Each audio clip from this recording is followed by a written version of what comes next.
11. Je lis au nom de Jésus. On est là?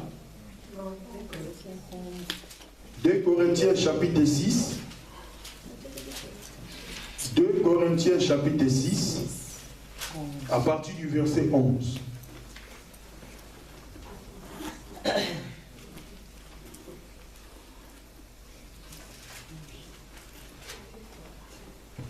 Je lis au nom de Jésus.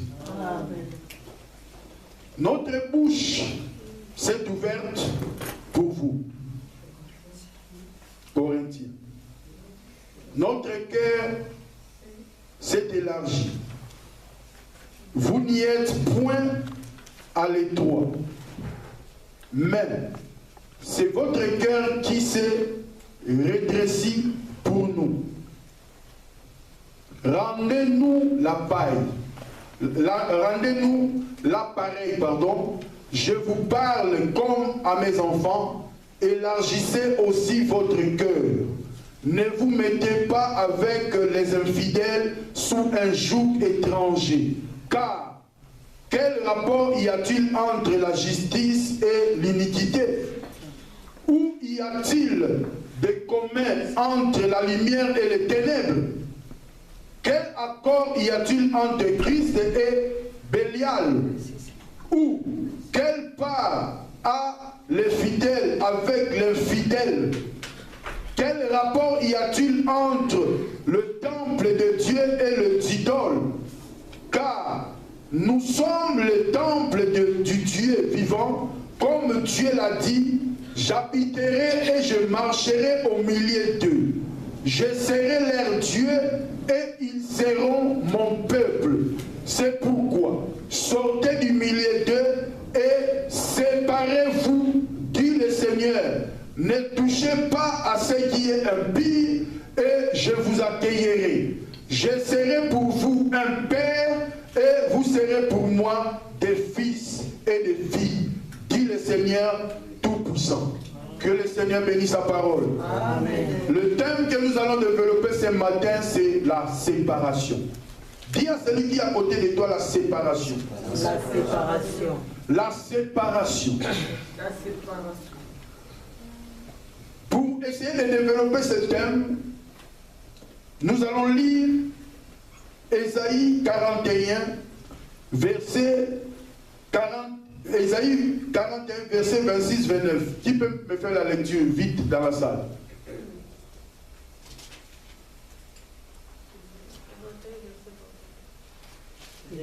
26 à 29.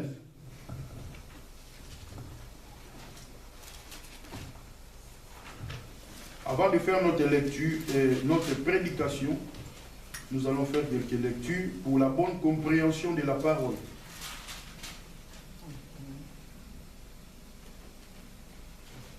Alléluia. Amen. Je lis au nom de Jésus. Qui a trouvé? Fais-nous la lecture alors. Je lis au nom de Jésus. Amen. Il a annoncé dès que le commencement pour que nous le cherchions et longtemps d'avance, pour que nous disions c'est vrai. Ni l'a annoncé, ni ne l'a prédit. Et personne n'a attendu vos paroles. C'est moi le premier qui ai dit à Sion, les voici, les voici. Et à Jérusalem, j'envoie un messager de bonnes nouvelles. Je regarde et il n'y a personne parmi eux qui prophétise et qui puisse répondre. Si je l'interroge, voici, ils ne sont tous que vanité. Leurs œuvres ne sont que néant. Leurs idoles ne sont qu'un vain souffle. Amen. Amen. Acclamons pour Jésus. Nous allons tous répéter le verset 27. Le verset 27 nous dit quoi? Le premier qui est dit à Sion, les voici, les voici. Et à Jérusalem, j'envoie un messager de bonnes nouvelles. Amen. Amen. Ici, c'est l'Éternel Dieu. Alléluia. Avant d'entrer dans notre texte principal, j'aimerais que nous lisons ici et nous allons achever là-bas. Alléluia. Ici, le texte nous dit que Dieu dit qui l'a annoncé dès le commencement. Il y avait personne qui l'a annoncé afin que nous sachions. S'il y a un autre Dieu, donc le commencement c'est moi qui ai annoncé toutes ces choses. Donc Dieu voulait montrer que c'est lui seul qui est le commencement et c'est lui seul qui a parlé au travers la bouche du prophète Ésaïe que le messager de la bonne nouvelle viendra. Alléluia. Or nous sommes dans ce temps de la bonne nouvelle. Ce message de la bonne nouvelle a été déjà prophétisé dans le l'ancien temps. Le temps d'Ésaïe n'est pas hier ou avant-hier. Ça date des siècles, de génération en génération. Dieu avait déjà annoncé cela, que la bonne nouvelle sera prêchée. Alléluia. Amen. Donc nous devons comprendre que nous sommes au temps de l'accomplissement des prophéties. Nous sommes au temps de la fin de toutes choses. Donc tout ce que nous voyons, c'est vanité de vanité. Même s'il y a des magiciens qui sont introduits dans nos églises pour faire des choses, nous voyons cela, nous devons comprendre que le temps est arrivé à la fin. Alléluia. Parce que quand le Seigneur a créé le ciel et la terre, ces gens-là qui opèrent dans le monde des ténèbres n'existaient même pas. Dieu était lui seul et lui seul était Dieu. Acclamons encore pour cette parole. Nous allons avancer petit à petit et après nous allons entrer dans notre prédication. Nous allons encore lire, j'ai pris quelques versets.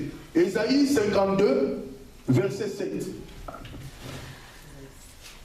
Ésaïe 52, verset 7. Si quelqu'un est rapide dans la salle, il trouve, il nous fait la lecture. Ésaïe 52, verset 7. La Bible nous dit ici qu'ils sont beaux sur le montagne, les pieds de celui qui annonce de bonnes nouvelles. Alléluia. Qui publie la paix de celui qui apporte de bonnes nouvelles. Qui publie le salut de celui qui dit à Sion, ton Dieu règne. Alléluia. Donc ces choses, ce sont des choses qui sont déjà annoncées par la prophétie. Ésaïe, c'est un prophète messianique. Ésaïe a prophétisé la naissance de Jésus. Ésaïe a prophétisé la souffrance de Christ. Ésaïe a prophétisé tous les événements qui sont dans la nouvelle alliance. Ésaïe a prophétisé cela. Ésaïe a prédit qu'il y aura un messager qui viendra. Alléluia. Souvent nous regardons dans Malachie, mais Ésaïe l'a prophétisé bien avant sa mort. Il a dit des choses que le Seigneur seul l'a révélées. La bonne nouvelle va être annoncée. La bonne nouvelle, vous serez prévenus. Quand vous attendez ces choses, sache que le Christ que nous appelons Jésus de Nazareth est déjà dans votre porte. Alléluia. Amen. Sache que mon frère, ma soeur, ici nous avons lu qu'ils sont beaux sur les montagnes, les pieds de celui qui apporte de bonnes nouvelles. Or, nous allons encore faire la lecture avec quelqu'un qui peut nous faire Romains 10. Romains 10. Romains 10. À partir du verset 14. Je veux que quelqu'un dans la salle. Moi, je suis déjà là. Quelqu'un dans la salle.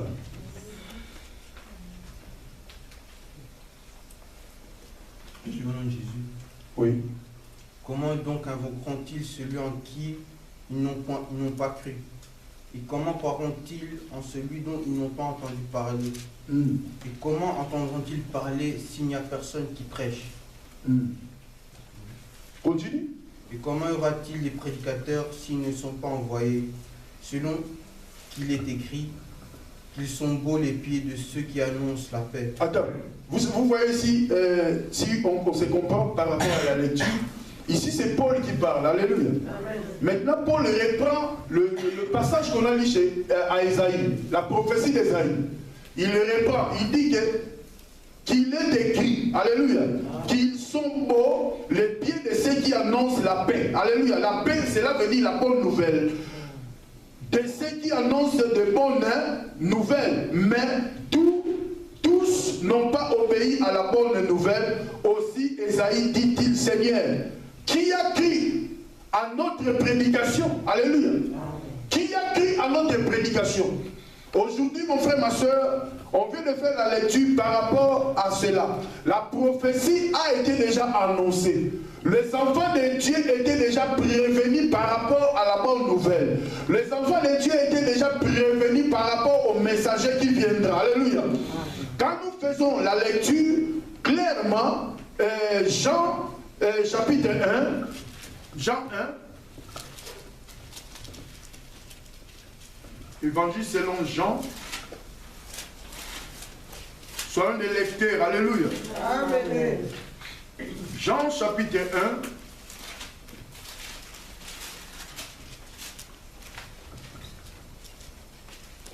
La Bible nous dit au verset 15. Jean lui a rendu témoignage. Quand Jean a rendu témoignage, on peut dire que, alléluia. Amen.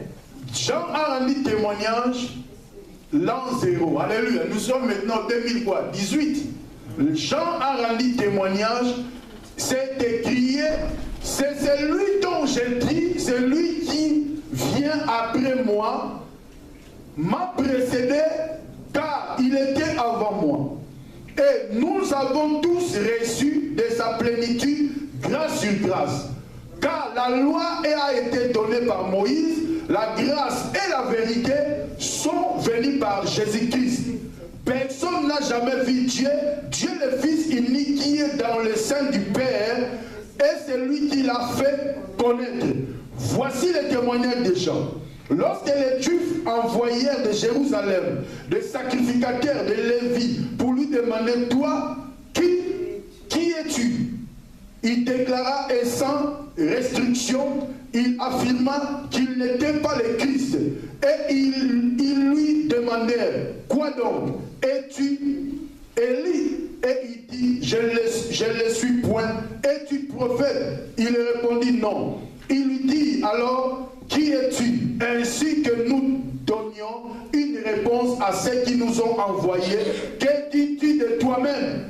Moi, dit-il, je suis la voix de celui qui crie dans le désert. Alléluia. Amen. Donc cela veut dire que cette prophétie a commencé son accomplissement. Alléluia. Nous avons fait la lecture. J'ai envoyé un messager qui va crier dans le désert. C'est Jean-Baptiste qui était le messager. C'est Jean-Baptiste qui était venu pour préparer le chemin du Seigneur. Il dit que moi je suis la voix de celui qui crie dans le désert. Aplanissez le chemin du Seigneur, comme dit Ésaïe. Alléluia. Comme dit Ésaïe. Quand Jean parlait de ces choses, frère, Ésaïe dans Mazalagi, Jean Botamanante. Alléluia. Amen. Père spirituel, il y a Jean-Baptiste à Zapété. Est-ce qu'on se comprend? Le Saint-Esprit, alléluia, qui est sur Jean-Baptiste, il a révélé ces choses. Jean, quand il a commencé son ministère, il criait dans le désert, il dit que c'est la parole qu'Ésaïe avait prophétisée. Donc il avertissait les chrétiens comme nous aujourd'hui, que cette parole a commencé à s'accomplir. C'est lui qui vient, alléluia. Après moi, il m'a précédé car il a existé avant. Hein? Mais, laisse-moi te dire, les Juifs, les scribes, les sacrificateurs, les Lévites, et qui lisaient la parole, et qui faisaient la concordance des Écritures, ne comprenaient pas que le temps était déjà accompli. Alléluia. Le temps était déjà arrivé, le Christ était à la porte. Mais eux, ils posaient des questions pour savoir, tu es Élie, alléluia, tu es qui? Élie était déjà mort, toi tu es qui? Au juste, qu'est-ce qui se passe? Parce que nous, on ne comprend pas. Jean dit que moi, je suis le messager. Il a bien dit qu'il est en train d'aplanir le chemin du Seigneur. Donc, le Christ que vous attendez, moi, je suis seulement venu préparer le chemin. Mon frère, ma soeur, laisse-moi te dire, la lecture qu'on vient de faire, nous devons comprendre. Le thème que nous proclamons, c'est la séparation. Quand nous parlons de la séparation, ce n'est pas la séparation d'un homme avec une femme. Alléluia. Ce n'est pas la séparation de deux amis. Quand nous parlons de la séparation, c'est la séparation divine. Donc la séparation entre les ténèbres et la lumière. La séparation de la tristesse. Alléluia. Tu te sépares de la tristesse, tu reçois la joie. Tu te sépares du ténèbre, tu reçois la lumière. Tu te sépares de tes cauchemars, tu reçois la bénédiction. Tu te sépares de la pauvreté, Dieu te bénit. Tu sors de prison, tu n'es plus captif. Donc cette séparation s'accomplissait devant Israël, devant les Juifs, mais eux ne comprenaient pas. Nous maintenant qui sommes en Christ, nous qui croyons que Jésus-Christ est le Fils de Dieu, nous croyons que Jésus c'est lui la parole, nous croyons que Jésus c'est lui le Christ, c'est lui qui est venu pour nous libérer. La seule chose qu'il nous demande, nous devons nous séparer du ténèbre. Alléluia. Nous devons nous séparer de l'impureté, parce que notre Dieu n'admet pas l'impureté dans nos vies. Parce que si on est séparé, Dieu pour marcher avec les enfants d'Israël, Dieu les a fait sortir de l'Égypte. Et lui-même marchait devant eux. Dieu a conduit Israël. Quand nous lisons cette histoire, peut-être on a une histoire, mais le même Dieu qui opère aujourd'hui dans l'église, c'est le même Dieu qui avait annoncé à Ésaïe. Or, la prophétie d'Ésaïe a été complète. Cette prophétie, Dieu a proclamé sa venue. La grâce est venue pour libérer les captifs. La grâce est venue pour que les aveugles voient. La grâce est venue pour que ceux qui sont des boiteux puissent retrouver la bonne marche. La grâce est venue afin que toi tu ne sois plus sous la malédiction. Cette grâce est venue avec puissance pour que nous soyons libres. La grâce est venue pour que le monde des ténèbres soit confondu. Parce que quand on proclamait ces choses en Israël, toi qui lis la Bible, tu verras qu'il y avait une femme courbée pendant 18 ans. Quand nous lisons cette histoire, nous devons comprendre, en Israël, il y avait une femme qui avait la perte de sang pendant 12 ans. Quand on parle de cette histoire, nous devons comprendre qu'en Israël, il y avait Bartimée qui était aveugle. Mais quand Christ est venu, alléluia, il a commencé à recadrer toutes les choses. Il a commencé à restaurer les vies. La parole qui a été proclamée par Ésaïe. Quand tu lis bien Ésaïe, tu verras que Ésaïe va dire toutes ces choses-là. Alléluia. Les aveugles vont voir. Les captifs seront libres. Ceux qui sont en cachot seront libérés. Alléluia. Donc, il y a des cachots qui sont des cachots spirituels. Alléluia. Amen. Tu verras que dans la famille, c'est toi. Nous allons entrer. Parce que Paul est en train de parler aux Corinthiens, c'est ce que je vous dis, et nous allons développer. Nous devons comprendre qu'il y a des cachots qui sont des cachots, il y a famille. Alléluia. Mais nous, si on est en cachot, si on est dans les ténèbres, partout où on peut te mettre, quand il y a Jésus-Christ, la Bible dit qu'il n'y a plus de condamnation pour tous ceux qui sont en Jésus. Donc cela veut dire que tu ne peux pas demeurer en captivité. La Bible nous dit que l'intelligence lui appartient, la sagesse lui appartient. L'or et l'argent lui appartiennent. L'intelligence vient de Dieu. Alléluia. C'est Dieu qui donne l'intelligence, c'est Dieu qui donne la sagesse. C'est Dieu seul qui peut conduire toutes les choses. Donc quand nous comprenons ces choses, nous avons un Dieu magnifique. Il a dit, c'est lui qui était au commencement, s'il peut me le dire, nous allons le croire. Qui? C'est lui qui était avant moi. Alléluia. Il peut dire, comme ça on va commencer à le croire. Dieu lui-même répond dans la bouche de son serviteur Esaïe, il a dit personne. Quand il n'y avait rien, moi Dieu j'existais déjà. Donc c'est lui qui est le créateur de toutes choses. Oh, notre Dieu ne peut pas nous faire de pièges. Dieu annonce sa venue. Dieu a prévenu les enfants d'Israël. Dieu maintenant, nous qui sommes dans la grâce, et c'était dans la loi. Dieu les a prévenus par rapport à la loi. Nous maintenant, dans ce temps de la grâce, Dieu nous prévient aussi qu'il va revenir. Alléluia. Amen. Prendre son église. Oh, toutes ces prophéties sont déjà dans leur accomplissement. Mais quand est-ce qu'il va venir? Quand est-ce qu'il va venir? Il peut venir maintenant. Il peut venir après-demain. Donc soyons prêts seulement afin de comprendre. Ce qui est important, nous devons nous séparer. Alléluia. De ce qui est ténébreuse. Nous devons nous séparer de ce qui ne rend pas gloire à Dieu. Nous devons nous séparer d'autres choses afin que nos vies soient